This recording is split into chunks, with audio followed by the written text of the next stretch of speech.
I'm glad to be here. And believe me, I'm very glad to be here because I'll be 80 this October and I almost died this year. It's about as close to death as I've come since 1944, and I came darn close to it then. Life's been very interesting for me. Some of the events have been disturbing, some of them quite earth-shattering. How I got here is really beyond all telling, but I can tell you how some of it came about, and perhaps that will put in perspective some of the things that you'll hear me say. My father was a Royal Navy captain when I was born, and I was born on the China Station. My mother was a Russian refugee. She and my grandfather, real live Romanov prince, were the only members of their family to get out of Russia during the Civil War. We called him Dedya, which is the Russian diminutive for grandfather. He was my playmate, my tutor, my riding instructor, and one of my all-time heroes. The gentleman behind us in the uniform is my father, Admiral Fraser, Lord Northcape. He was my other all-time hero. I've acquired a few others on the way, but I started out with these two, and they had a great effect on my life.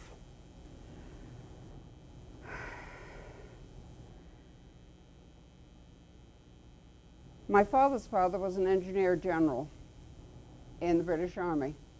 He built most of India's railways when he was young. He built several of their lighthouses.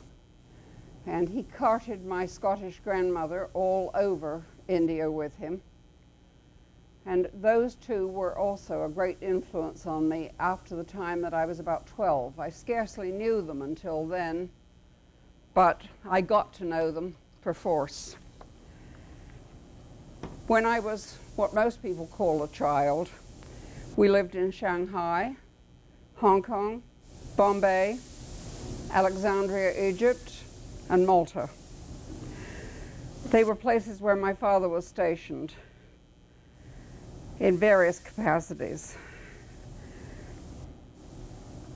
If Dad took a long trip or a long gunnery course, we went home to England.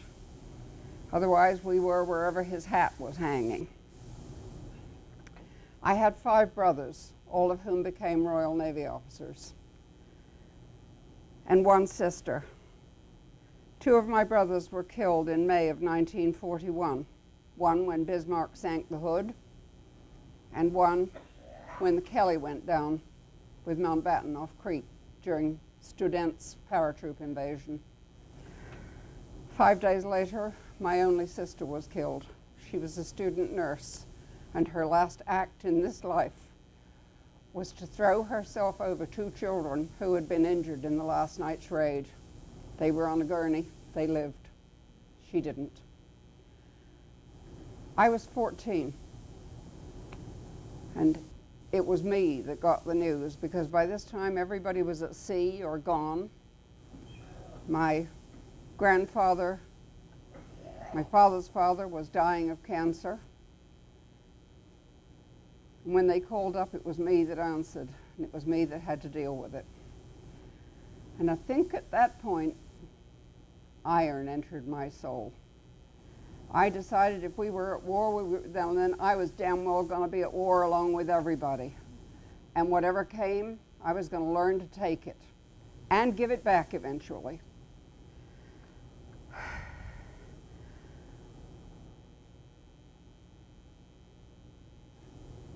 It was a tough time, a very tough time.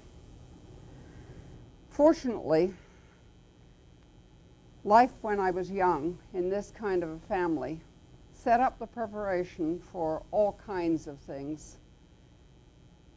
None of us in our family were children. We were little adults in training for the family profession, which was always to be prepared for war. We were we were either Army officers, Navy officers, Royal Marine officers, or the wives thereof. So we all learned to live with the uniform and all its joys and all its sorrows. We were taught how to entertain friends, not in real lessons, sit down and learn this, but by handing drinks around, by handing food around, by greeting people when they came. We learned to be mannered, self-possessed. Thank God. And thank them for teaching us. In those days, the Royal Navy was a very small force, about 127,000 officers and men, including the Fleet Reserve and the Royal Naval Reserve, Volunteer Reserve, which we called Wavy Navy because they wore wobbly stripes on their sleeves. My father used to take me to the office with him a lot of the time and then turn me loose. And the sailors, the petty officers, the chiefs became my friends. They also became my instructors. And I wasn't the usual little girl. Forget the dolls, forget the dollhouse. What's this? What's it for? How do you do it? How do you use it? Can I? Until somebody would just grab me and stick me on a high shelf and say, watch what we're doing. But shut up. And I learned to do that. I learned to watch carefully as guns and radios were rebuilt, relined, how people calibrated machinery. It was a fascinating experience, and it was about the best way of learning what the Royal Navy did. The sailors made me small uniforms. They fed me goodies. They told me stories, taught me to dance the hornpipe, which I can still do, and also taught me a few words I couldn't use at home. They gave me a nickname. I was a redhead before my hair turned this wonderful white color, and I couldn't be bothered dyeing it, so I just left it alone, but I was that coppery brown red, and so they gave me a typical British epithet for redheads, copper top. Copper top remained my nickname for many years, and it also became my call sign when I was traveling for the Navy. When I joined up in 1943, many of these guys that I'd known since I was a child were by now the senior chiefs, the warrant officers, and it seemed like every time I set foot on a station or walked into a railway travel office, there was one of them, and I couldn't escape. I couldn't pretend I was somebody else. Sometimes I wished I could, because I got sick and tired of the, oh, you're the Admiral's daughter routine. And I'm sorry if this sounds like a lot of me and I really don't like that. So I thought I'd do something different rather than just I did this and I did that. That was the introduction. We, as a family, always talked about the coming war. We knew from the time I was about 5 or 6 that there was going to be a war, that the interval between World War I and World War II was just that there was going to be another war. Hitler planned a number of wars in his stab at world domination. In 1938, he decided he was going to beat Britain and France after annexing Austria earlier in the year. He was very furious with a gentleman called Neville Chamberlain, who's been much excoriated by a lot of people for being an appeaser and being weak. He was an appeaser, but I'll tell you what he did at the Munich conference, beside helping give Czechoslovakia away. He bought time. He bought time for Britain's rearmament. We had a bunch of people that didn't want to spend a nickel. You had them here, too. They couldn't see the point. And the point, of course, was if you're not prepared for war, you're going to get gobbled up in one.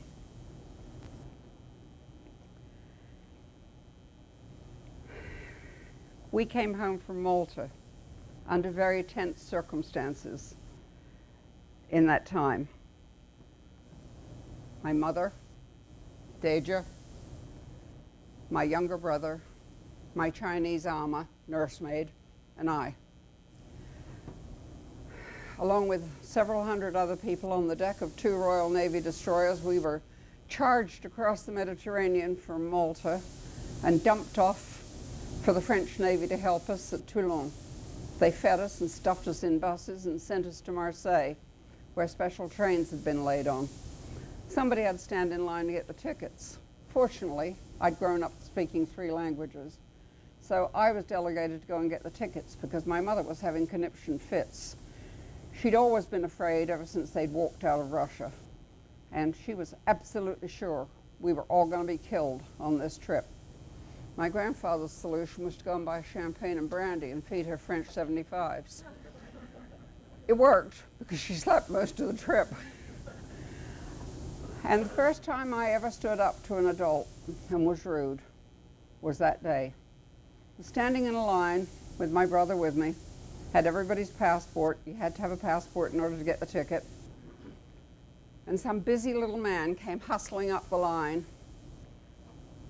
Englishman said, "You kids get out of the line. You're just in the way. You can't do this. This is for people buying tickets." And I said, "Get out the hell out of my face." And he looked at me, and I said, "I'm Admiral Fraser's daughter, and you, damn it, aren't going to shove me out of this line, so go away. We don't need the Gestapo." I was then tapped on the shoulder by a tall gentleman standing behind me who happened to be a retired brigadier. And he said, "I'll take care of him. Watch your tongue." Take care of him he did. This officious little person scuttled away, and the brigadier bought tickets right behind us and came over, and we all traveled in the same carriage all the way across France. It was an interesting trip. Dad remained in Malta, and we were very much afraid for him and for us. In 1939, lots of things started to happen that weren't very constructive. France and Britain guaranteed Poland's freedom, safety.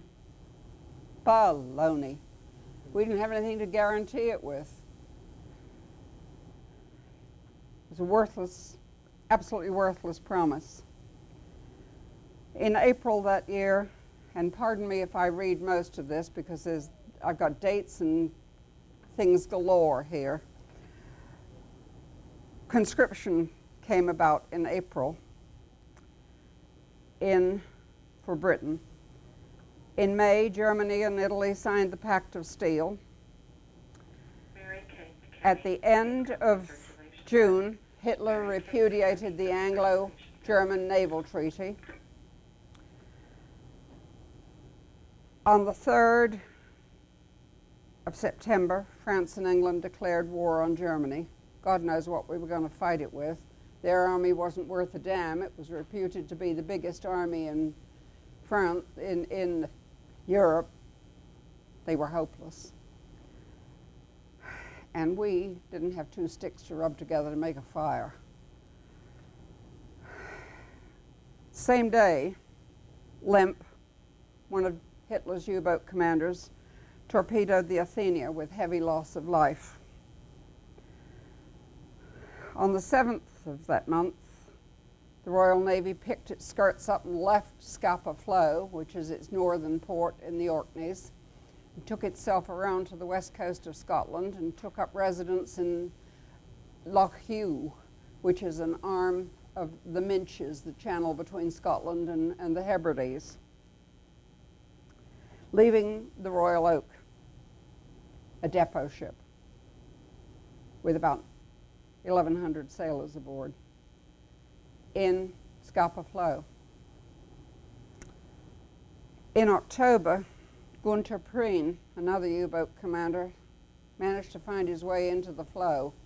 And believe me, that's a feat of seamanship. He sank the Royal Oak with a very heavy loss of life. Still a superstition in the Royal Navy that the gulls crying around there are the souls of those sailors. It's pretty eerie, no matter what. On the 4th of November, the U.S. Neutrality Cash and Carry Act was passed here. That made it possible for us to buy more arms than we had the money to pay for, because they weren't too fussy about the cash from us. They were from other people, but Roosevelt's administration started being good to us right then. The first bright spot for us, no, there was something else in between. Sorry, I got it out of sequence. On the 23rd of November, the Scharnhorst and Gneisenau, which the Royal Navy has always called Salmon and Gluckstein in derision, sank the armed merchant cruiser Rawalpindi. I don't know if any of you have ever heard of Ludovic Kennedy. He's the guy that wrote the book about the pursuit during the Bismarck thing. His father was the captain of the Rawalpindi. She sacrificed herself to save a convoy. And then on the 13th of December, HMS Ajax, Her Majesty's or His Majesty's New Zealand ship Achilles, and HMS Exeter, all cruisers, the last one an 8-inch, the other two 6, ran into the Graf's Bay, which with the Deutschland had been out raiding in the Atlantic, both north and south. About that time, Graf's Bay met her match. She beat the hell out of Exeter, almost had her in sinking condition. But Royal Navy gunners were pretty sharp. They scored 65 hits. She had to go into Montevideo. Now, sometimes we're a little bit slow, but when it comes to handling military political things, we're not. There was a thing called the 24-hour rule, which today you probably couldn't use. If a ship, a belligerent ship, put into a port, she had 24 hours and sometimes another 12-hour extension to get essential supplies and make her seaworthy, but no battle-worthy repairs. Graf's Bay was permitted to do that. And the Royal Navy and the British consul promptly started sailing every British and neutral merchantman in the port, one at a time, because under the 24-hour rule, the belligerent ship could not sail until that one had been out of port for 24 hours. So we played that game while we were trying to bring up reinforcements. And the nearest reinforcements were HMS Cumberland down in the Falkland Islands. Pretty far trip, and she wasn't ready to fight either. On the 17th, Graf's Bay took herself out into the Montevideo roads in the River Plate and scuttled herself. And Langsdorff, her captain, took himself to Buenos Aires, wrapped himself in the old Imperial German flag, and shot himself.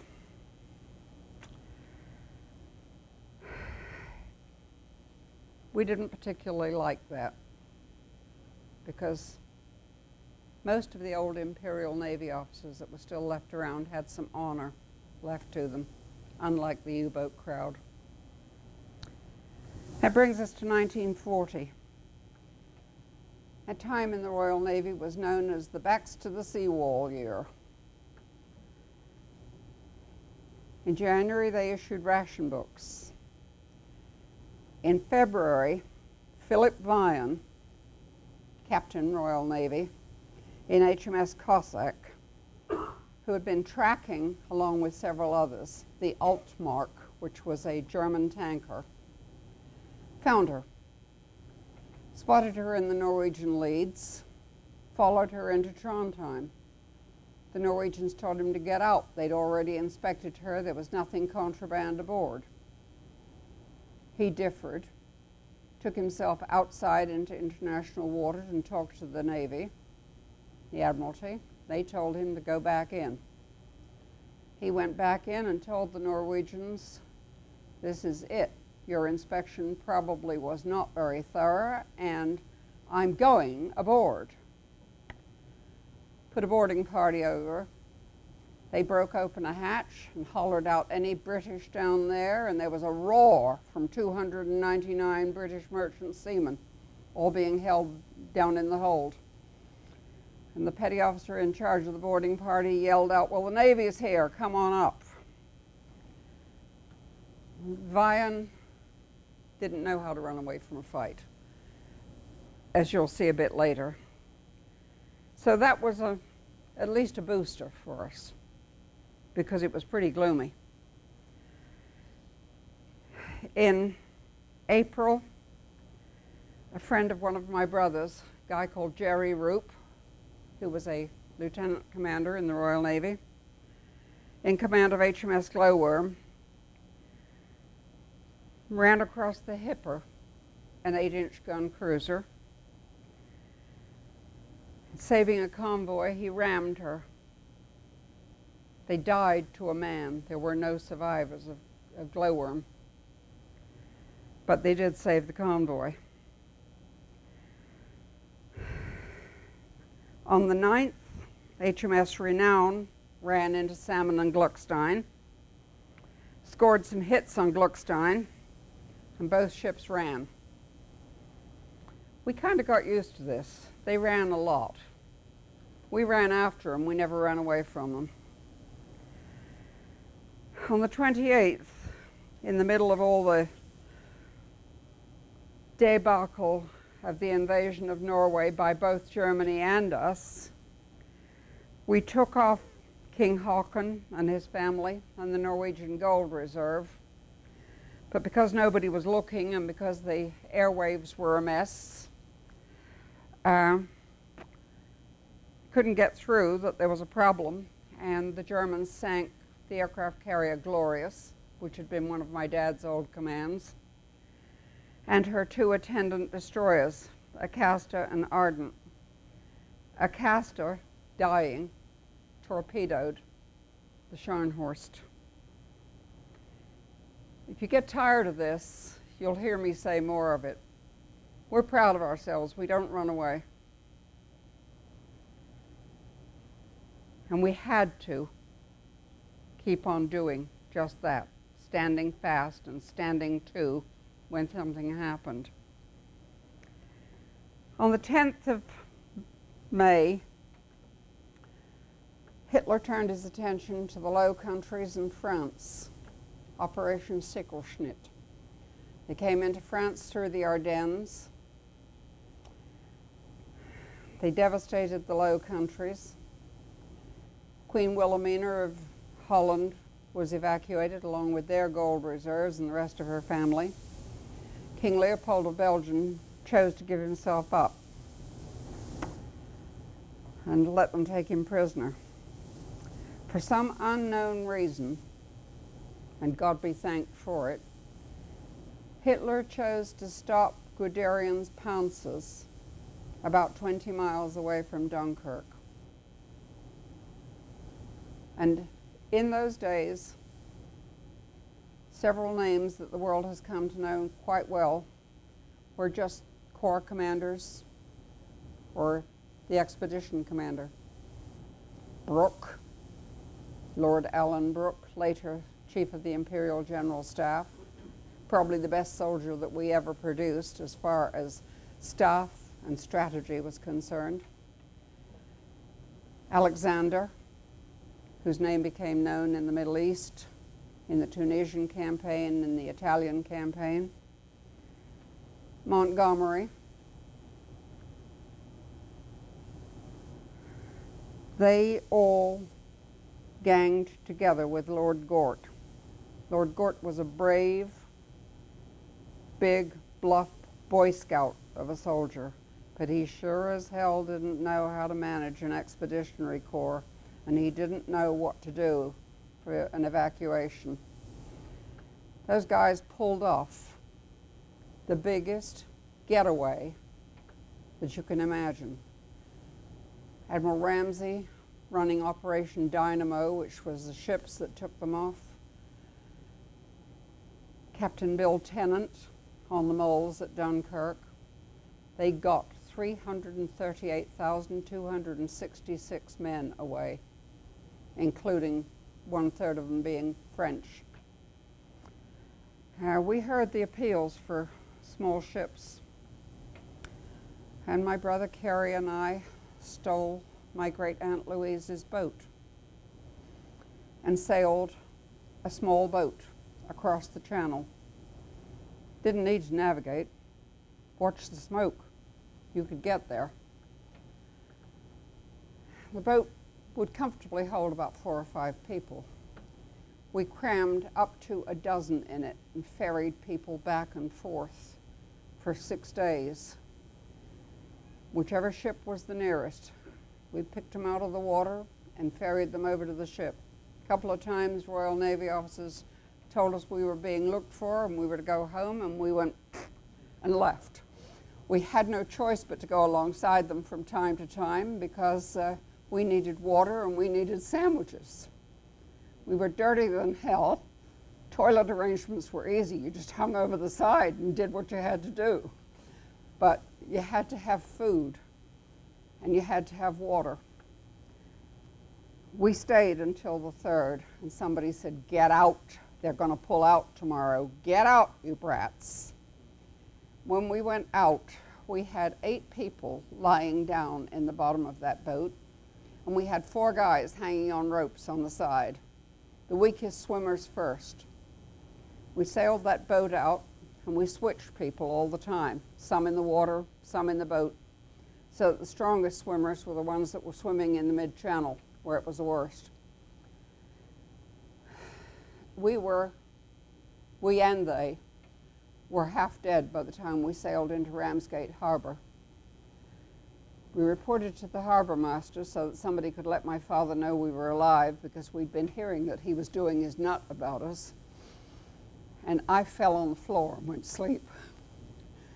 The next time I woke up, I was lying in one of the huts alongside the harbor and with a blanket over me, and I was still filthy. My brother was asleep in the corner of the same hut. They came and got us that night. Nobody told us off.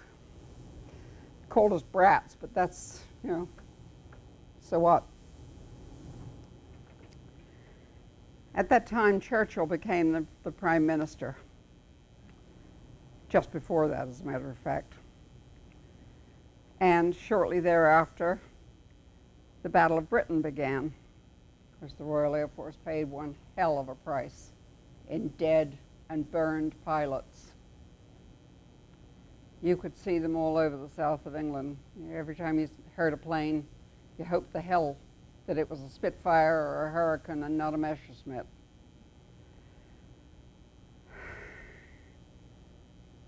Goering never did get command of the air, and he made a cardinal mistake in September. He switched to bombing London. It was tough on London, very tough. But it saved the Royal Air Force because they were getting pretty thin on the ground and pretty thin in the air. They were running out of pilots and couldn't produce enough planes to keep up with the slaughter. That blitz went on for 4 months. It was pretty grim. On the 17th of September, Hitler decided that he was going to postpone Operation Sea Lion, which was the projected invasion of Britain. I don't know what we would have started him off with. The Home Guard was drilling with poles and pitchforks. They had about 1 rifle for every 15 men, and about 5 rounds per rifle. People were walking around with axes in their hands and sharpened spades, and wondering if they could pour boiling water on them and throw boiling oil at them. And how did you make a Molotov cocktail? That was one of the popular conversations of the time. Fortunately, it never came to that. And so we went until November. And on November the 5th, another one of our armed merchant cruisers, Jervis Bay, these were converted liners,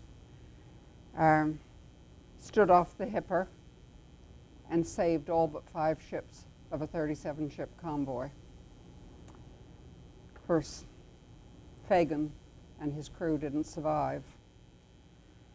And then on the 17th of November, the Fleet Air Arm attacked Taranto, which was a lovely boost for all of us. Took the Italians by surprise, played absolute hell with some of their fleet. Unfortunately, there was an earlier episode that gave us pretty bad feelings. On the 3rd of July, Admiral North, based on Gibraltar, Admiral Cunningham, who was the CNC Mediterranean, and Admiral Somerville were ordered to either obtain control of the French ships at Mers el Kabir, which is the port for Iran in North Africa, or do something about it. Gensoul, the French admiral, was faced with these options: join us, sail with reduced crews to a British port, sail to the French West Indies, or scuttle yourselves. He refused all 4 options. And the Royal Navy had to do one of the toughest things they've ever had to do. Half an hour later, Jamie Somerville opened fire. Badly damaged the Dunkirk,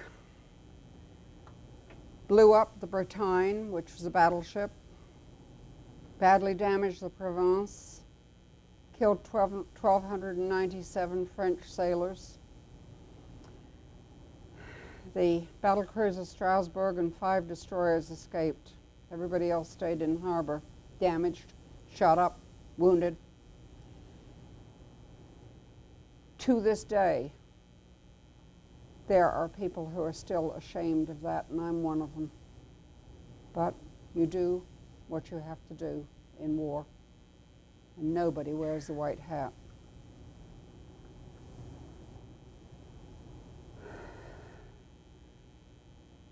There were a hell of a lot of admirals that were damned angry about that.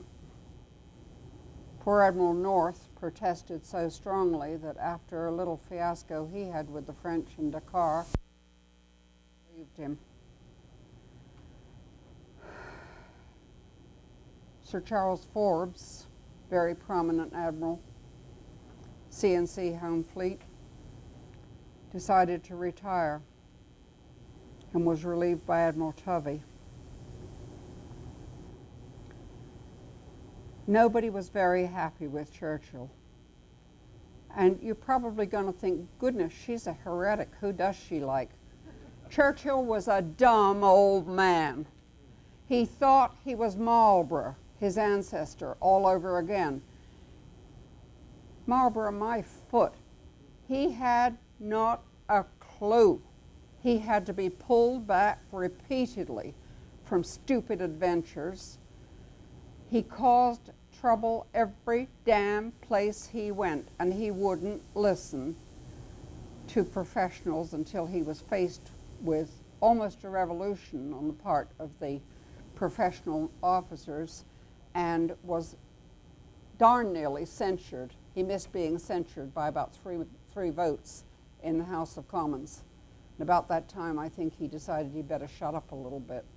He never did entirely shut up. He made a wonderful roar for the lion, but he wasn't the lion's teeth and claws. The professionals were. The hostilities only ratings, the called up soldiers, they were the teeth and claws. He could roar for us, and we were glad to have him do it occasionally. But you can talk guts. It's usually somebody else's guts you're talking about. Fortunately, we had some people who were able to score some wins. There's a feisty little guy called O'Connor, Richard O'Connor. I've got his picture in a couple of these books. He's a lieutenant general. And he was in the Western Desert under Field Marshal Wavell. He was one of the best desert fighters we ever had. Beginning with December the 6th, 1940, he successfully masked his approach march. By the 8th, he was within 10 miles of the Italian fortified camps just south of Sidi Barrani, which is right here. There were 3 camps, Nibiur and Tamar West. He got there. He had the 4th Indian Division attack. The 4th Indian Division were Gurkhas. I don't know how many of you have ever heard of Gurkhas, but they're the guys with the nasty little curved knives. They're better with the knives than most people are with a gun. And within an hour, their attack on Nibiur was all over. Their ammunition expenditure was nil. Some of their sit-reps had to be seen to be believed. 4 hours later, they'd taken the first of the Tumars. The next day, the Australians and the Gurkhas went back again and took the other Tumar. They took 20,000 prisoners, which surprises the hell out of me because the Gurkhas alone were capable of killing about a quarter of them. And they weren't through yet.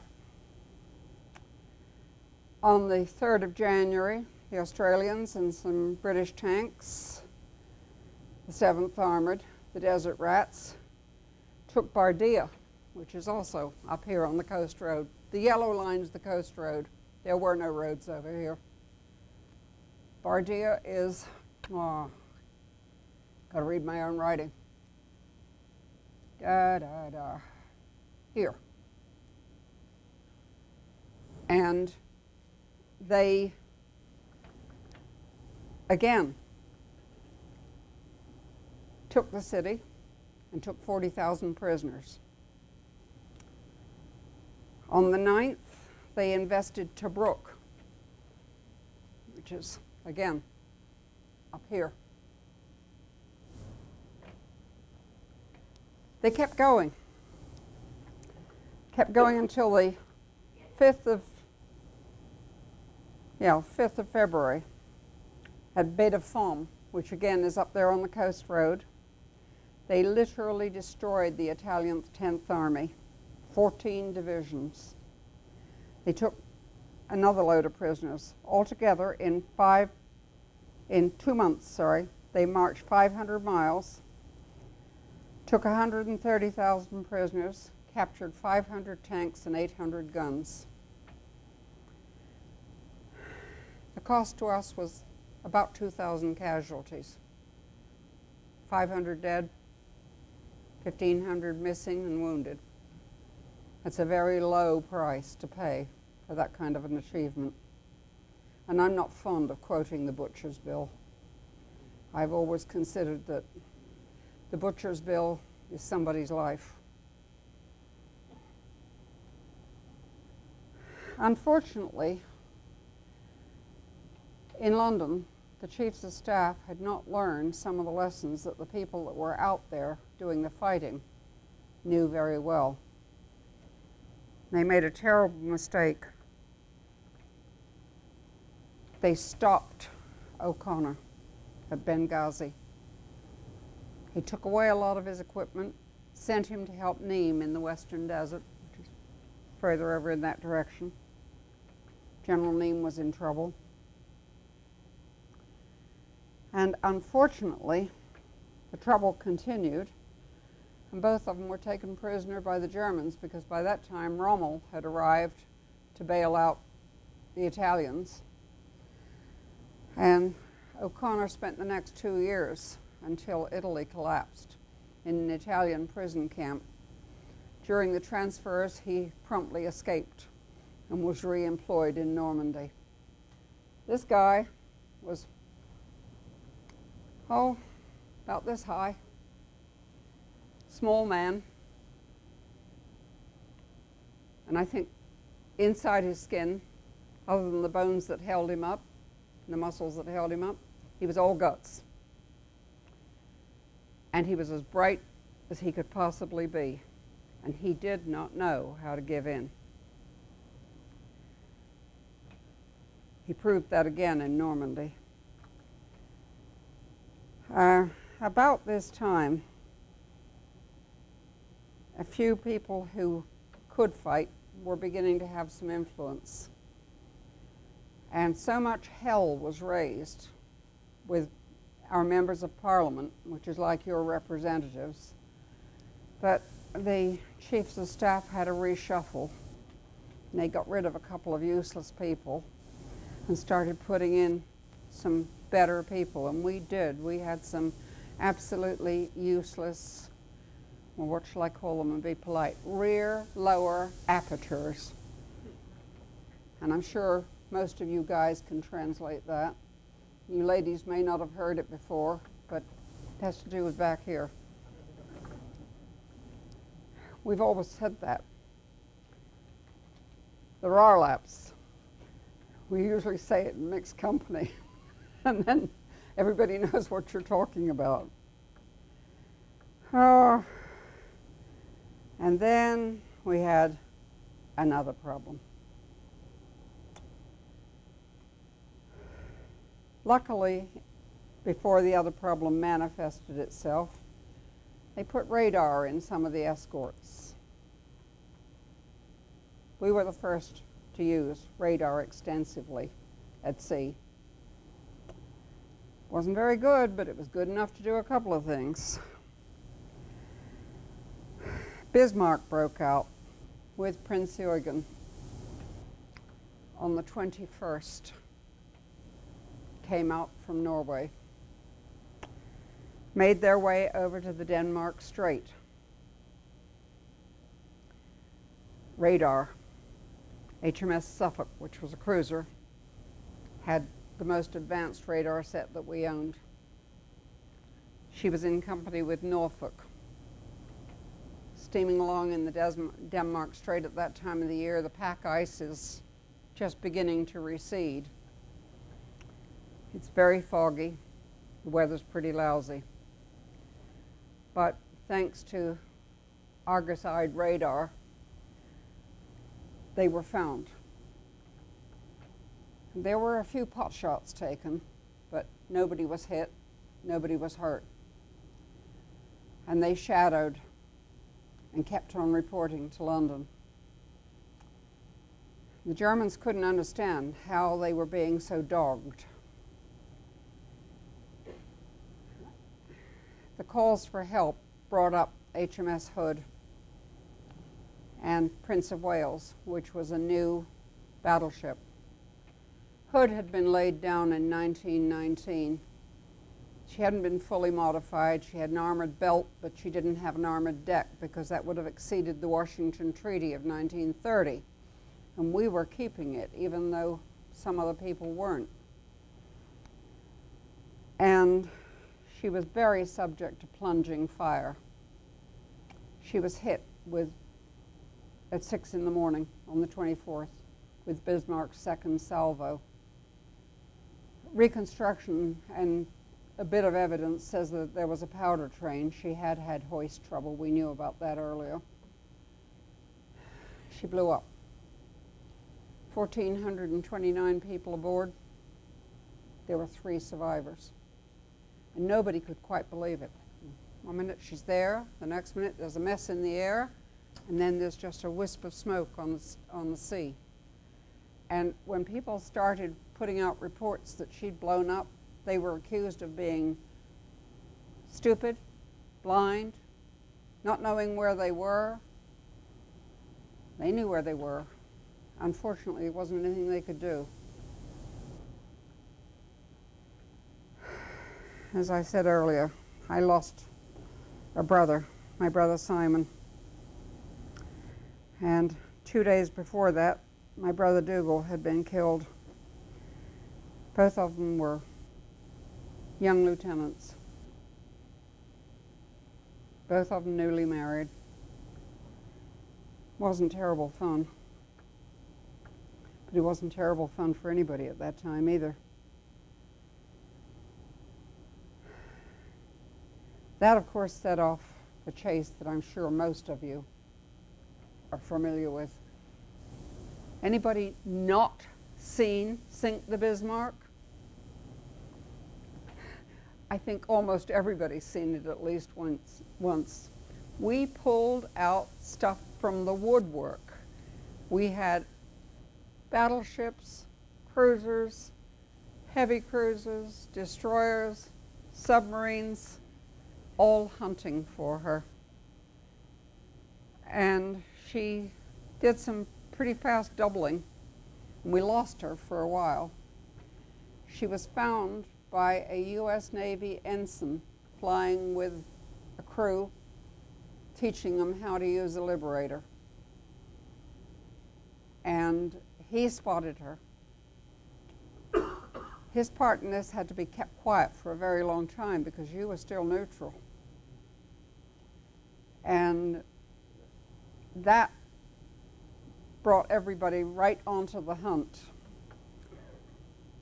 They were trying to stop her from getting into Brest. She was running for Brest on the northwest peninsula of France. We used to use a little tiny plane that we familiarly called a string bag, fairy swordfish. They looked like something out of the wing walking days. But one of them scored a lucky hit with a torpedo. Hits part of the rudder mechanism. Another hit alongside and caused a fuel leak, and she hadn't topped up, so that was pretty terrible for her. They tracked her down, and I think everybody in the world fired at her at some time or another. When she finally sank in the morning of the 27th of May, she was described by professional officers as a flaming shambles. She had over 2,000 people aboard. There were 110 survivors. And she was finally sunk by torpedoes. Since then, the Germans have claimed, oh, you didn't sink her, we scuttled her. Somehow we don't quite believe that all of these ships managed to scuttle themselves. We've heard that so many times. And why in hell, if you're an honorable ship, would you scuttle yourself? Why would you subject your crew to that if you had a chance to survive? So I don't believe that one, and I think I'm in good company. That led to some of Churchill's most ridiculous signals. King George V, one of the battleships that was out there, was running low on fuel. It was a flagship. Churchill sent a signal that said, we can't quite visualize what's happening. Continue the chase, even if you run out of fuel, and we'll have to tow you home. About as dumb as you can be. Fortunately, Admiral Tovey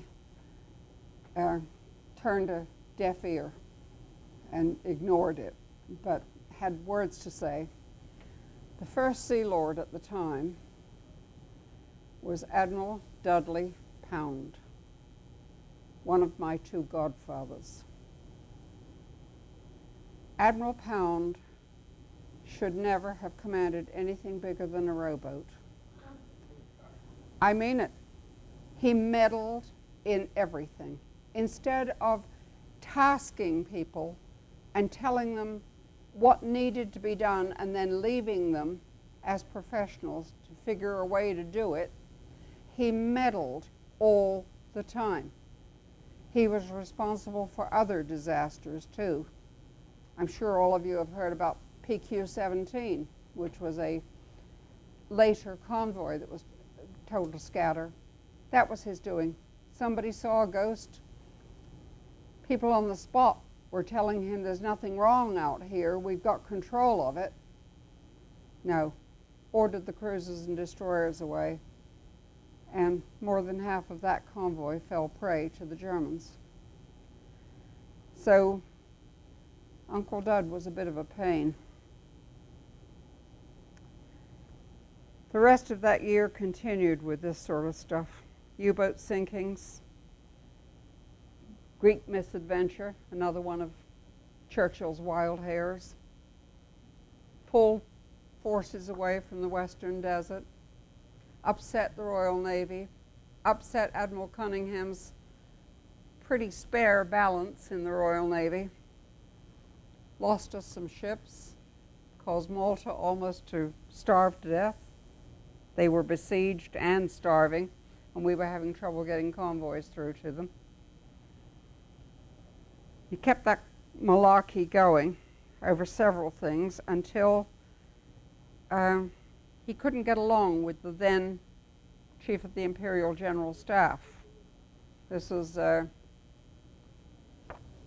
guy called John Dill, who eventually wound up over here. Field Marshal Dill wound up over here with the British mission in Washington and did such a good job in coordinating some of the latter part of the war and our efforts and your efforts, that he is the one foreigner buried in Arlington. There's an equestrian statue to him there. He was a great friend of General Marshall's. Anyway, the 7th of December arrived. And while it was a costly beginning for you, we were glad you were in.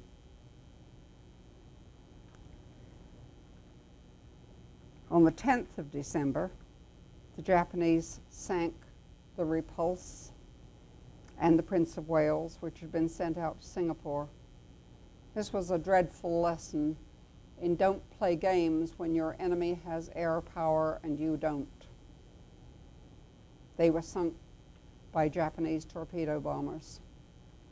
860 men were lost from the two ships. The rest were saved by the attendant destroyers. That's a dreadful lesson in air power. So now we come to 1942. In 1942, US troops started trickling into the UK. And then the Royal Navy and the Royal Air Force got egg all over their faces again because Salmon and Gluckstein and Prince Eugen broke out of Brest and did what became known as the Channel Dash. We hurled planes at them, we sent destroyers after them, we had minefields. They escaped the lot. Nothing happened until, I think it was Gneisenau off the Hook of Holland, ran into a minefield and got holed by a mine, but not enough to sink her. And on the 27th of February, the airborne people redeemed us a little bit because they raided a big radar station on the North French coast called Bruneval. Bruneval had the latest in night fighter control radar. Würzburg. We put the commandos in, and they took with them a very frightened radar specialist who managed to do his job well enough that he brought back most of the essential parts so that we could reconstruct what they were doing. And then on the 27th of March, we did something with one of the four-stack destroyers. that we had obtained from you people. USS Buchanan had been renamed HMS Campbelltown. She was packed with explosives, escorted by a bunch of launches and small ships, and sent to destroy the Normandy dock at Saint-Nazaire, which is 5 miles up the estuary of the Loire River in western France. They succeeded in getting there. She succeeded in getting into the entrance to the dock. She didn't blow up immediately. And the Germans were questioning some of our people and they had people all over her. Some of the force got away. And all of a sudden she blew up and took a whole bunch of Germans with her, and the dock was never used again.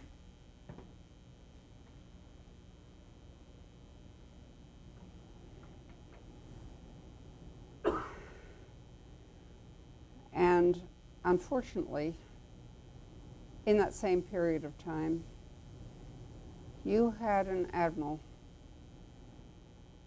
who was alleged to shave with a blowtorch. Any of you guys that were in the Navy know who I'm talking about? Ernie Jesus King. Ernie King would not listen to anyone about convoys. He thought weakly escorted convoys or convoys escorted by small ships were absolutely a waste of time. The whole East Coast was still lit up.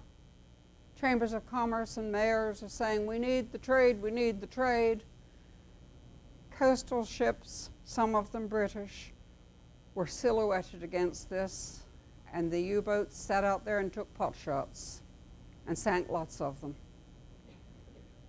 Finally, under a hell of a lot of pressure from us, Roosevelt told him to do something about it. And the U-boat's second happy time came to an end.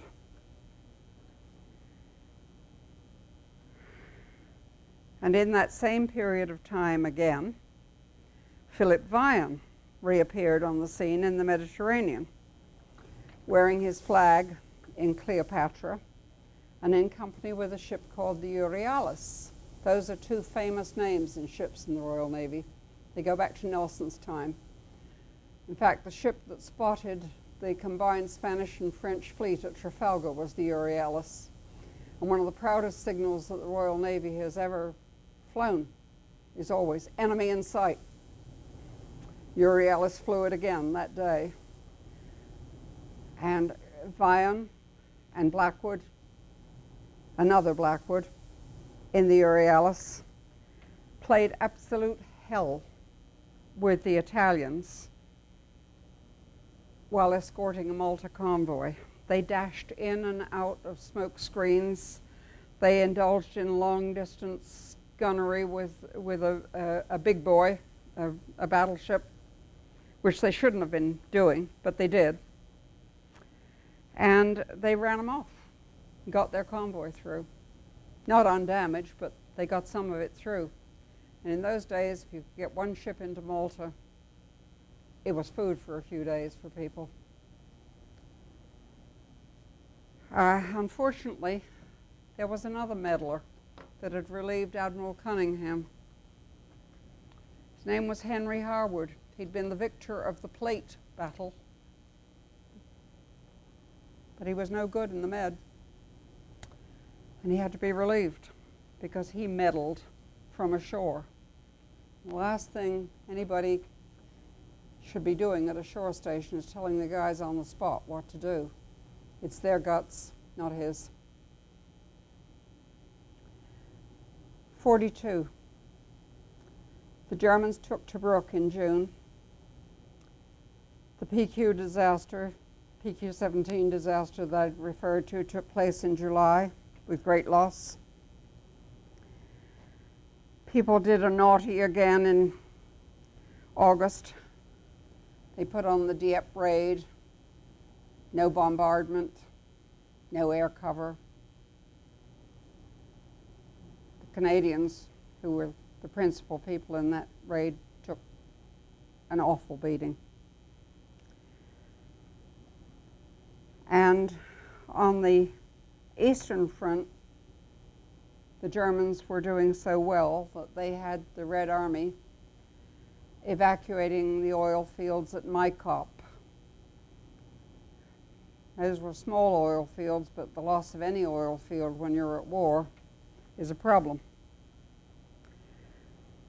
And then some American Army officer committed a no-no. On the 12th of September, the Laconia, a liner carrying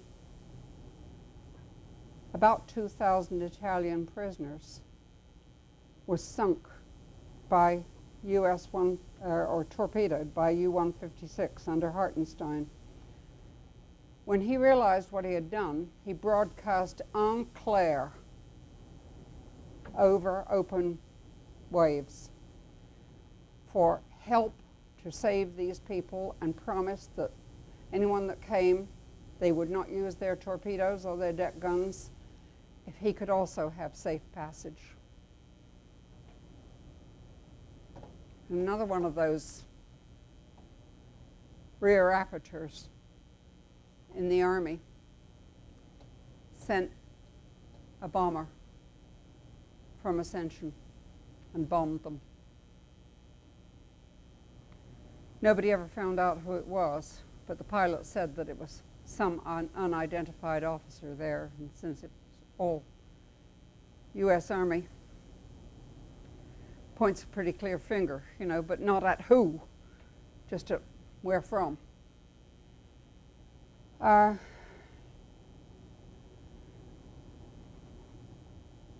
a good situation, and that got Dönitz in an uproar, and he then said there will be no more humanitarian rescues. So it wasn't always all the U-boat commanders' faults. Some of them were real blankety blanks. Others were very decent guys and tried to pull survivors out of the water, give them compasses, give them a boat, give them blankets. That all went under direct order. Now, in 1942, a period occurred that most military people who've been in staff, in planning, and strategy refer to as the crucial 90 days. They began in August, 7th of August. I'm not going to talk about anything much in the Pacific War except to say this happened and it related to, and then leave it alone, because that was not my war, and I'm not expert, and I'm not going to open my big mouth on that score. But Guadalcanal started on the 7th of August. There were many battles until the beginning of the next year and into it, fought in searing heat, body-sapping humidity, and bugs. And all I know is it was costly, and a general came out of it that we got to know very well on the other side later, Lightning Joe Collins, who acquired the first part of his reputation there and the rest of it in France after the Normandy invasion. The second was El Alamein. Alamein is a railroad spot, right here, 30 miles from the Egyptian border. People had been relieved in the Mideast, and Montgomery had taken over. And Alexander was the commander-in-chief, Middle East. Churchill wanted to stampede him immediately he took over in the end of August, beginning of September. And he said, no, I'll be ready and I'll win, but leave me alone till October. I happen to think that Montgomery has been maligned by a lot of people. I think he was a pain in the ass, to put it bluntly, because he had a big mouth and he said the wrong thing at the wrong time, and he crossed up a lot of people. But don't mistake that for being a bad general. He was a damn good general. He was a gutsy fighter. He cared about his men. He cared about his country. And he proved it by some of the things he did. And most of the trouble was because of his mouth or because of other people's mischief making. At that point, however, he was getting ready to have a darn good fight. And he sure set one up.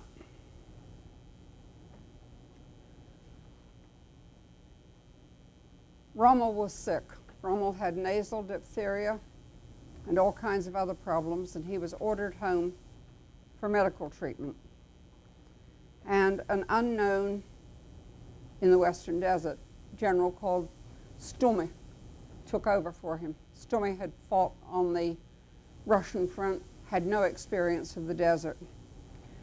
On the 23rd of October, he reported at about 9:15 at night.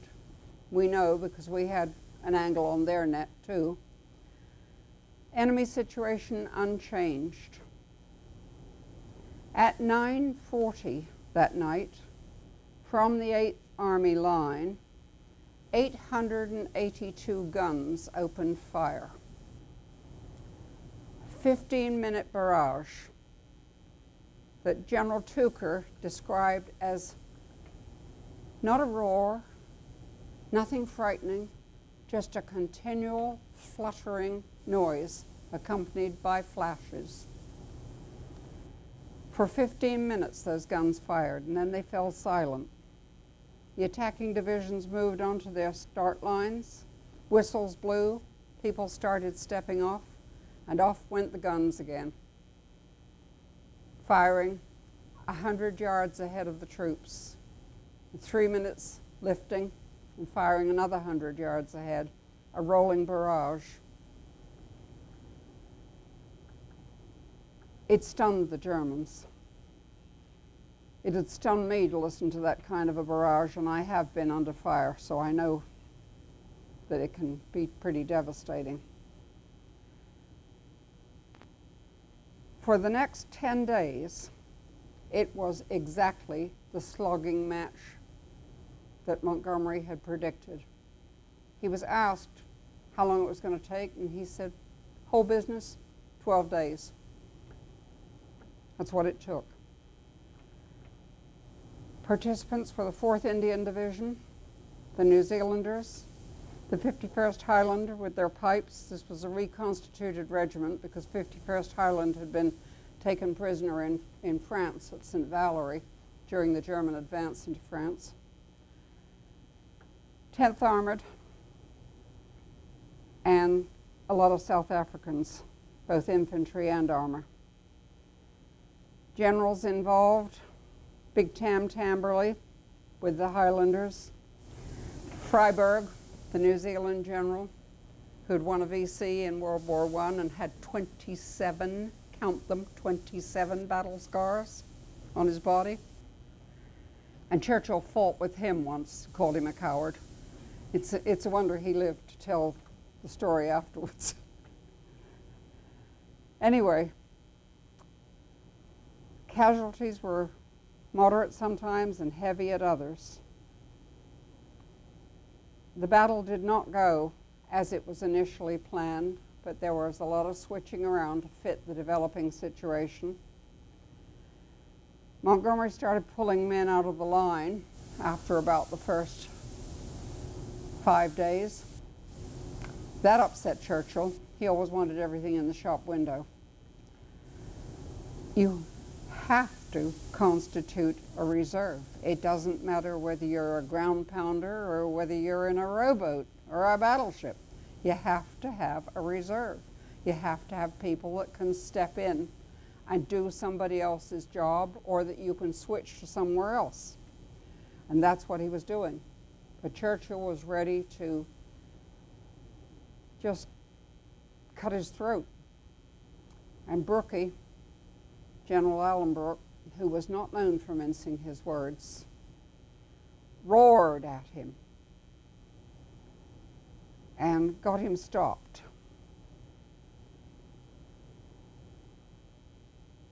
The battle went on. Stummy had gone out to find out what was happening in a car. They were fired on. The driver turned. Stummy had gotten out of the car, tried to grab the car, and must have grabbed it and then fallen off, and was found dead in the desert of a heart attack. So the Germans had no commanding general. Rommel was sent back, but it took him a couple of days to get there. We had no armchair or dugout generals in that group that were out there. Nobody. Lumsden, Dan Pienaar, Oliver Lease, all known for their fighting ability and all up front with their men all the time. Von Thoma, one of the German generals, literally walked out of his tank and walked into the British lines and gave himself up. He'd had enough. The Germans were promised and promised and promised and promised by their high command that they'd get this and they'd get that. And you couldn't really, even if you didn't like what they were doing, you couldn't really do anything but feel sorry for them as professionals because they were let down by their high command. I'm not talking about the SS, I'm not talking about the torturers, I'm talking about the professional military. They had a hell of a way to go, that's all I can say. Anyway, this went on until the 4th of November. The rest of that was pursuit. So that's 2 out of the 90 days. There are 5 items in here. One is torch. It was a question of getting it started. Of course, there was terrific political infighting with the French. They hated us. They hated each other. Their generals and their politicians couldn't agree. Anyway, the mess did get sorted out, and in about 3 days there was a plan going on, and the Tunisian campaign began. And I'm going to leave it right there because following it for its time is pointless. The 4th is Stalingrad. Now,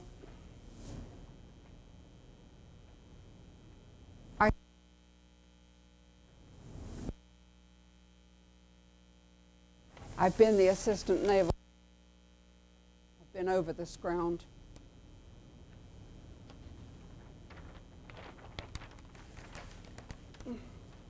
I am not a cartographer. If there's a professional cartographer around, you better tell me how to do it, because I did this freehand.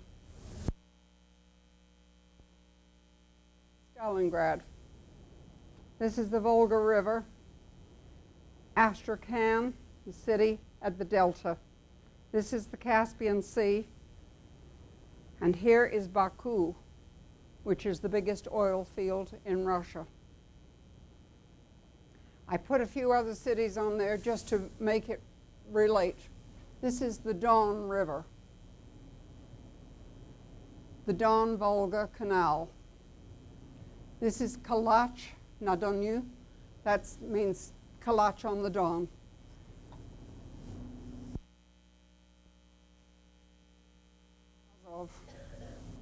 Rostov. We're up to.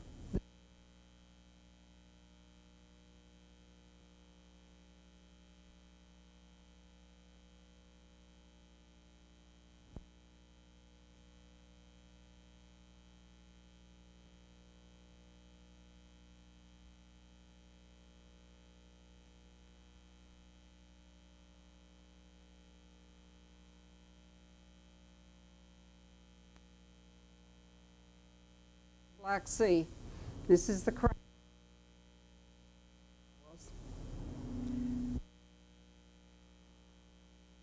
the oil.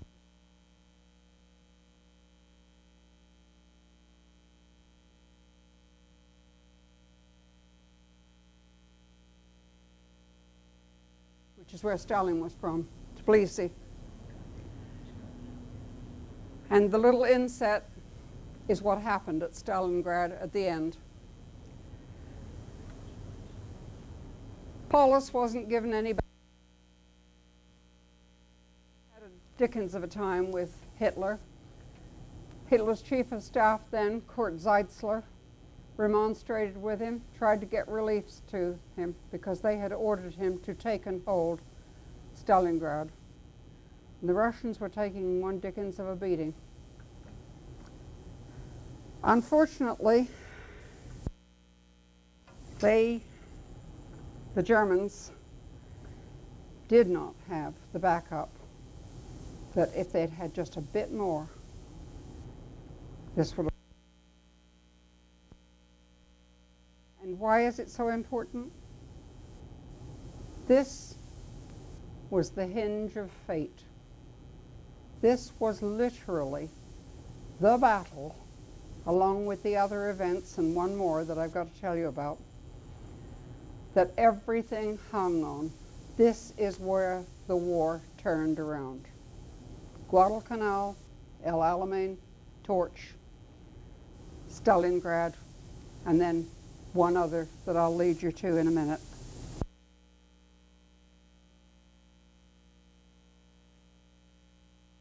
I've called you that bull of a guy, good general, a little peasant son, so affected by what he had to do with his men that he had his hands. Sound isn't coming through right. There's no way. I hope people can hear me. Is it coming through now?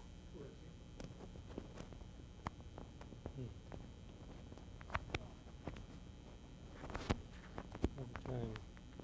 The sound systems here.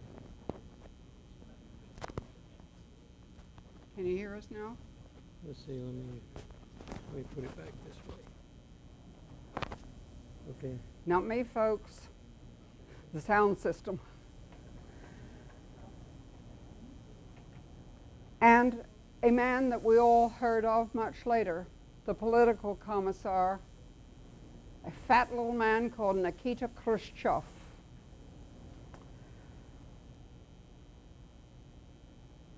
At one point,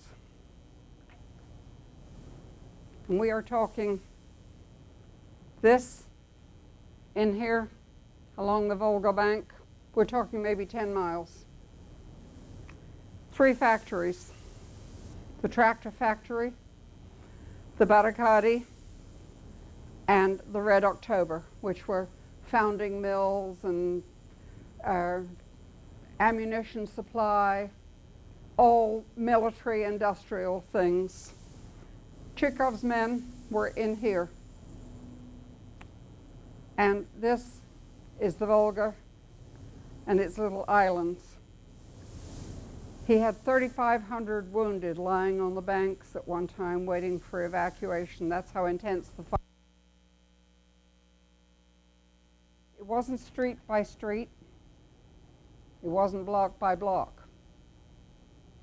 It was factory floor by factory floor, room by room, cellar by cellar. And it was bloody. And let me tell you, the Russians know how to fight.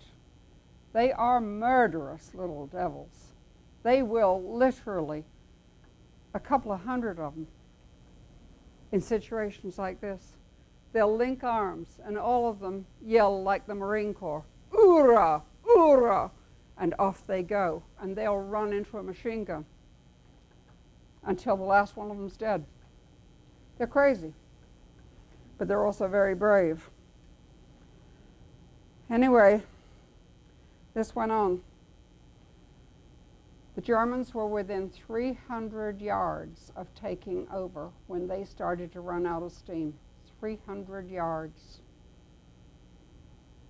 The length of the parking lot, maybe, or a bit more.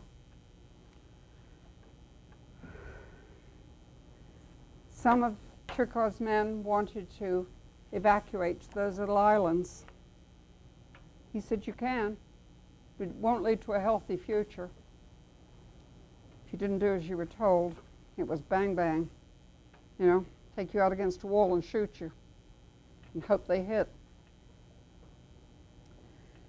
Khrushchev asked Chukov what he needed most: help, medicine, food. His reply was one word: ammunition. At the end of the battle, Paulus' forces were split into tiny groups. 200,000 of them became prisoners. Among them were 25 generals. Paulus was lied to by Goering, who said he could supply him by air when they were cut off. He was lied to by Hitler, being told that reinforcements were coming repeatedly, and his men were literally abandoned by them.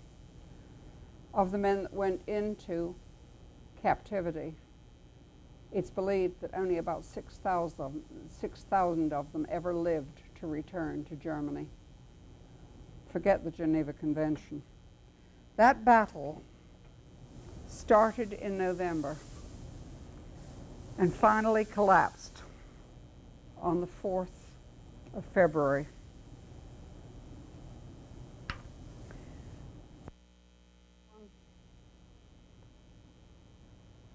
I think I put it over here already. Yes.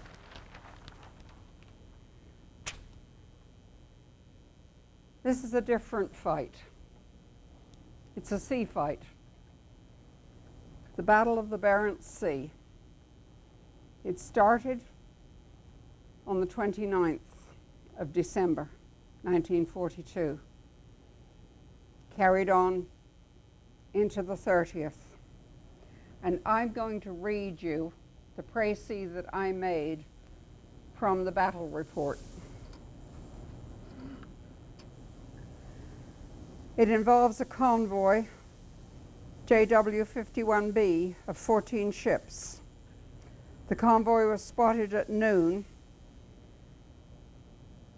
on the 30th by U-354, Captain Hirschleb. The escort commander to the convoy was Captain Robert St. Vincent Sherbrooke, Royal Navy. Tall, white-haired, slim, soft-spoken. He commanded 2 corvettes, 2 trawlers, a minesweeper, a small old destroyer, and 5 O-class 1,500-ton destroyers mounting 4-inch guns. The destroyers went to Iceland for fuel, and then, trying to join the convoy, ran into a terrible gale. The convoy was scattered. The escorts were scattered. One of the trawlers disappeared and wasn't seen again until they got to Murmansk. The destroyer Oribe suffered a gyrocompass failure and wasn't seen again till Murmansk. And 2 of the merchantmen were not seen again until then. Distant cover for the convoy, and this was a customary thing that you had close escort and then distant cover, was force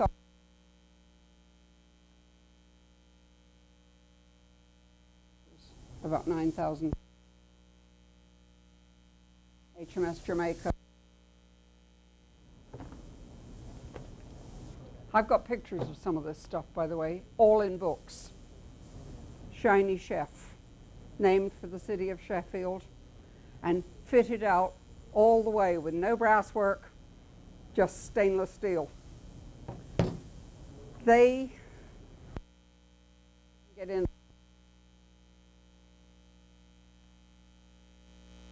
here. They were commanded by Bobby Burnett. Robert Burnett was what the Royal Navy calls a salt horse. A salt horse is a small ship sailor, usually an excellent seaman, and in this case, a very fine tactician as well. After a lot of what happened?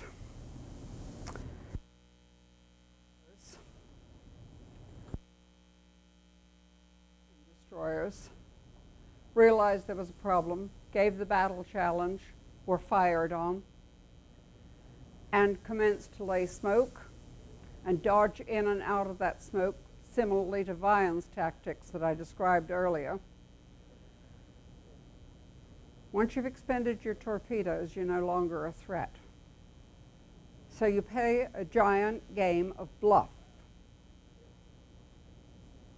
The Germans kept on thinking they were going to be attacked by torpedoes because of the tactics that were being employed by the Royal Navy captains. Eventually, Hipper, the 8-inch gun cruiser, decided that she had to do something about it. She was wearing Admiral Oscar Kummetz's flag. Kummetz was pretty cautious. The Hipper was accompanied by Lutzow, which is a pocket battleship. And Stang, who had the Lutzow, if Kummetz was edgy, then Stang was absolutely erring on the side of extreme caution. He only fired once during the whole engagement, and then at a merchant ship. He never fired at any of the warships. Hipper had had enough of the dodgems and fired, and she struck the lead destroyer, which Onslow, Can't do that. Sherbrooke was traveling.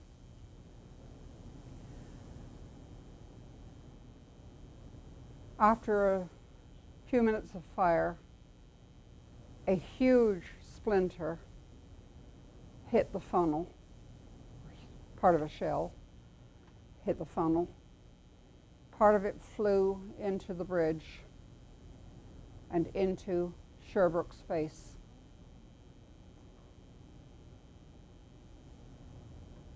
Being hit by a flying shell splinter, it's never happened to me, but I know people it's happened to, is not a nice experience at all. Sherbrooke stood there with blood pouring down his face and one eye hanging out of its socket on his cheek, and said, "Make smoke, come hard to starboard, come down to 15 degrees. Kinloch, who was in one of the other ships, you take over." And until all that maneuver was completed and Kinloch said, "I have it," he wouldn't go to his cabin. He eventually went to his cabin for treatment, and he did live. He lost his eye, won a VC. About this time, and you have to remember that they'd been maintaining radio silence, Burnett, hearing the guns and the racket, decided something was going on, thought maybe the convoy was under air attack, and was looking for it himself.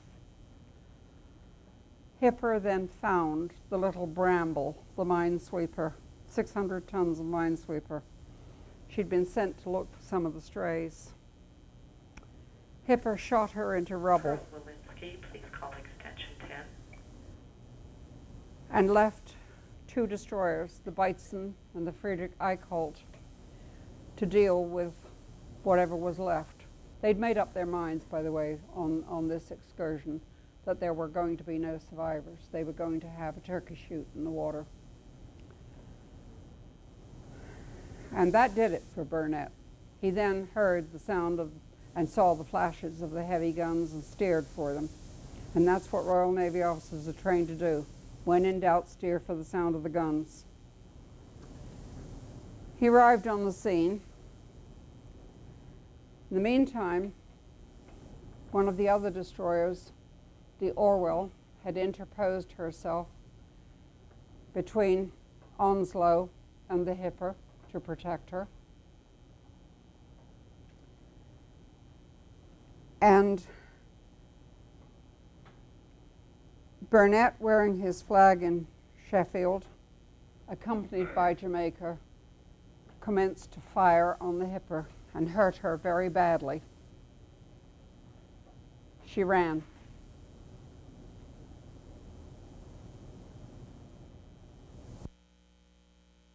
Chewed Friedrich Eichholt to pieces. She was left in a sinking condition. It saved the convoy. Stang came across this, couldn't get good visibility, didn't believe who was who, and fired once and hit the antenna on one of the merchant ships, and that's all he did.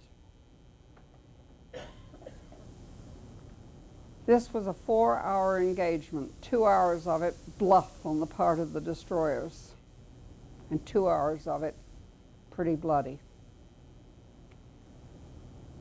They took off. The Germans just plain took off. Comets told them to retire, make smoke and retire. They did. So there was much more to it than just this silly little engagement, which really was a silly little engagement in terms of sea power, because Hitler went berserk when he heard about it. He raved.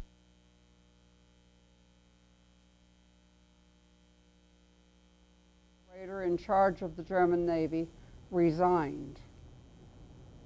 Hitler ordered all the big raiders, all the cruisers, all the pocket battleships. He was going to have the guns taken out of them and mounted as coastal guns. Dönitz finally talked him out of some of that, but that was the end of the German Navy's capital ships at sea, except for the few that were up there in Alten Fjord. This is the North Cape of Norway. This is Alten Fjord. This is 70 degrees north. This is 25 degrees 30 minutes. And this is 33 degrees. Most of these actions, these Arctic actions, took place over here. Fall into that water, you're lucky if you've got 3 minutes. You don't want to live beyond the 3 minutes because you'll be half frozen anyway and be dying from exposure or from frozen limbs.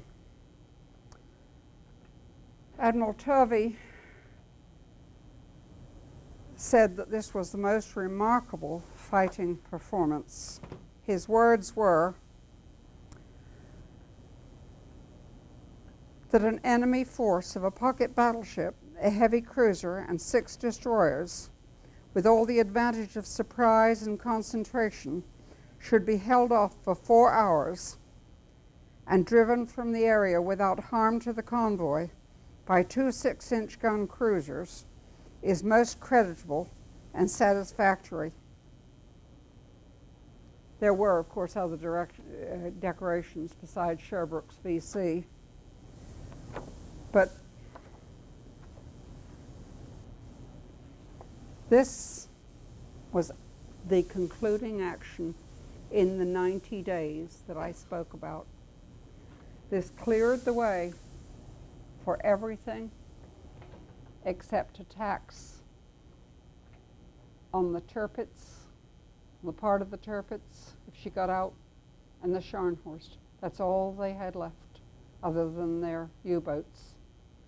And by May of 1943, they'd had to withdraw the U-boats from the North Atlantic because we had gotten so good with the development of 10 centimetric radar, with the development of other things like the Lee light, better navigational aids, better sound equipment. And we were beginning to turn that battle around, and it was about darn time, too. The Navy was suffering a 7% manpower loss rate. The Merchant Navy was suffering a 17% loss rate. So it wasn't terribly fun. I'm going to stop for a minute. Dawn, how much time do I have? I think we should allow a little bit for question and answers, so we'll end up with A little bit more.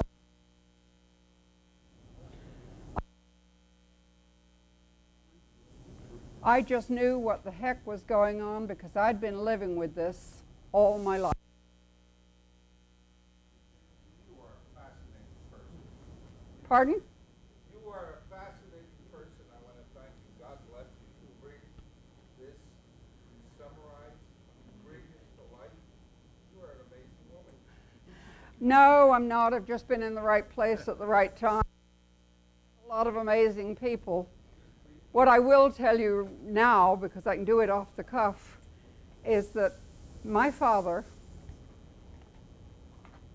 had 4 cousins, all in his age group. They're mid-50s to 60s at that time. I don't know whether yes, I did.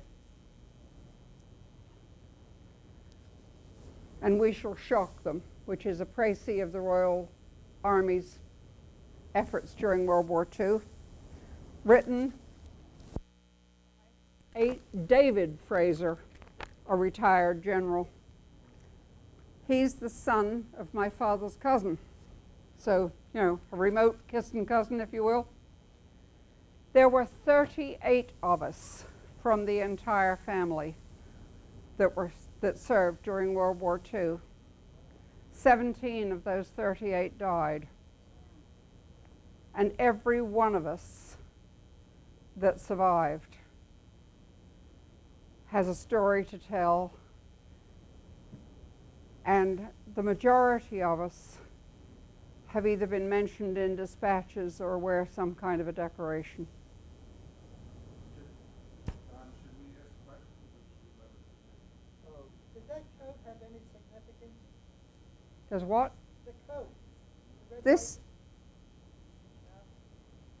No. No. These do. light? Oh, I know that. And I'll tell you what they are since I'm pointing. This is the OBE, the Order of the British Empire. That's a decoration. These have been theirs. This is the France and Germany star. Just have been there. This is the Defense Medal, 1939 to 1945. Another bin there. This is another bin there. This is the Korean United Nations Medal. I was pulled in and out of Korea identifying Russian weaponry. And this is because I served on Mountbatten's staff in India at the time of partition, and this is the Indian independence. What did the OBE mean? Order of the British Empire. And it was for an accumulation of things that I did, some of which belong to the story of being in the Navy and some of which belong to another assignment they gave me while I was still in the Navy, but had nothing directly to do with the Navy. What is Winston Churchill's place in history, according to you? Pardon? What is Winston Churchill's place in history? How would you define it? How would I define him? A bloody nuisance, for one thing. Really, a thorn in the side of the professionals. Pardon? They loved him in the East End. That was publicity. He knew how to make himself popular. He did know how to hold people together. I would say that he was probably a pretty good anchor for people, but any politician that understood the psychology of people could have done it. It's just that he had more strength of character than some, but that same strength of character made him a royal pain to deal with. He drove Allenbrook. Allenbrook we know well. We've been neighbors. He had to live with him for about 4 years of the war. He drove Allenbrook to fist-pounding fury on more than one occasion. He had absolutely no regard for anyone else's feeling. He kept people up till 2 in the morning because he wanted to stay up till 2 in the morning. He called people up when they were home for a weekend, when they'd been working at extreme pressure. He was an extremely self-centered man. And I'm not one of his apologists because I think he wore people out. He was terribly unfair to generals at the beginning of the war. He came in at a time when we needed him and immediately drew the blanket of dictatorship around his shoulders. The only reason he couldn't get away with it was because of Britain's unwritten constitution and the limitations put on him by the professionals and by the Houses of Parliament. Otherwise, he'd have been a damn sight worse. I put some in the newsletter about Neptune, the first part of Overlord, and you were working with Admiral Bertram Ramsey. That's correct. Could you just, in a few minutes, tell us Yeah, briefly about that? We don't have time for the whole story, but... Well, let me tell you how I got in, and then I did. I'd been badgering my dad. I was 17 in October 1943. I had the notion that because I could sail a small boat, I was going to join the Wrens and I was going to be a small boat's Wren. My father said, "The dickens you are." 18 was the call-up age. With your father's permission, your parents' permission, you could go in at 17 and a half and you could be special entry at 17. My dad said, "I'll sign the papers for you to go in, but you've got to apply for a commission. You've got to make use of some of your languages." I didn't know where that was going to lead me. I really didn't. I had to talk him out of taking me to the training place. The first time I arrived in one of the RTOs, the first thing I see is a chief that I've known all my life. And he says, "Oh God, Coppertop, all grown up." And I knew then that it was all up with being anonymous. I was in basic training for a week. And they pulled me out. I didn't know what the hell was going on. They decided that I didn't need basic training. I already knew my way through the Navy, had the answer to everything, and I was a smartass. Still am. And at that point, some astonishing things happened to me. I was shoved into OCS, which was supposed to be a month. I was in that for about a week and a half, and they pulled me out and stuffed me into the hands of a young lieutenant commander who was on survivor duty. I got a crash course in intelligence.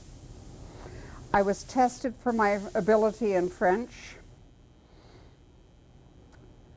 I was instructed on various aspects of amphibious ops and on working with high-ranking allies.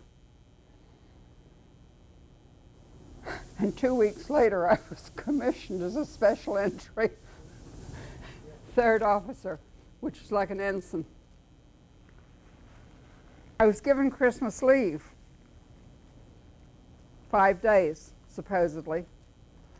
Phone rang on Christmas morning, and I was abruptly recalled and picked up by a Royal Navy driver, who then took me into the Admiralty, where I was bundled down to Flag Plot. I'm still wondering what the hell is going on, because I was told to bring overnight things and be prepared to stay. And not tell anybody where I was going except my grandmother, who had to know something about where I was going. She was named as my next of kin with everybody else out. Dad was at sea. When I got down to Flag Plot, the first thing they did was feed me. They were having a Christmas buffet dinner. And then I was told about the impending Scharnhorst action, in which my dad sank the Scharnhorst with the help of Bobby Burnett and a lot of sailors. I spent the night up there in London. I spent the next day in Flag Plot listening to the action. I don't know what I was supposed to get out of this, except that they were probably testing me to some extent to see whether I could keep myself together under stress. And with my newfound commission, I then reported to Admiral Ramsey when he started the Neptune organization going at the beginning of February, first week. I got instruction during January on courier duties, and when I reported to him, he said, "Good, I got lots of work for you." Lots of work meant getting up and being in a car at 3 o'clock in the morning. I'd been driving since I was 12, family cars, family property, and with a special driver's license. I carried orders up and down the South Coast to every small, hard river, tiny temporary port that you can imagine. I met little boats coming back, and I mean boats, not ships, coming back across the channel. There was an organization called COP, C-O-P-P, Combined Operations Pilotage Parties. They came back sometimes with samples of beaches, close-up photographs of fortifications, descriptions of the latest things that were being put in Rommel's Devil's Garden, all the obstacles, and I would be ordered to go and meet such and such a little boat at such and such a place, and I would come back with those samples and go straight in to see Admiral Creasy, the Chief of Staff, who would then get them into the right hands. I accompanied some senior officers and was their interpreter. Sometimes I was sent out on my own. One morning it was raining like hell, and the car broke down about 6 miles from where I was supposed to go, and I knew I had to be there because I was carrying orders. So I set off on foot. By the time that I arrived there, I was drowned. My shoes were squelching. There wasn't an inch of me that wasn't wet. This young lieutenant, "Good God, are they bringing the babies in now? Where's your bottle?" So that's what I did. Okay. And more of it. How many years were you in it? 31 years. I believe you said in 1944 you came close to being killed. Yes. Can you tell us about that, Brent? Oh, it was one of those silly things. The invasion was over. I'd gone to see a friend in Chatham. They'd started the buzz bombs, the doodlebugs. The girl I'd gone to see was working. She had another friend who wasn't working. She was showing me around the old Royal Dockyard. And we heard one come over, and they were fine as long as you could hear them buzzing away. And when they finished buzzing, they generally tipped up and dived backwards. We heard it stop and dive for cover. Didn't make it. I was blown 300 yards into the water. I'm deaf in my right ear today as a result of my eardrums being badly damaged. The other girl that was with me, the friend of the friend, didn't make it. It was not a comfortable feeling. We'd like to have more, but I think we've run out of time. So, I was afraid I was going to give you too much.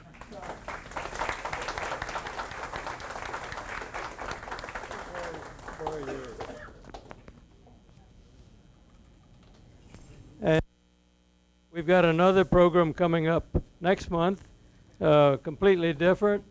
A German officer from the Africa Corps will be here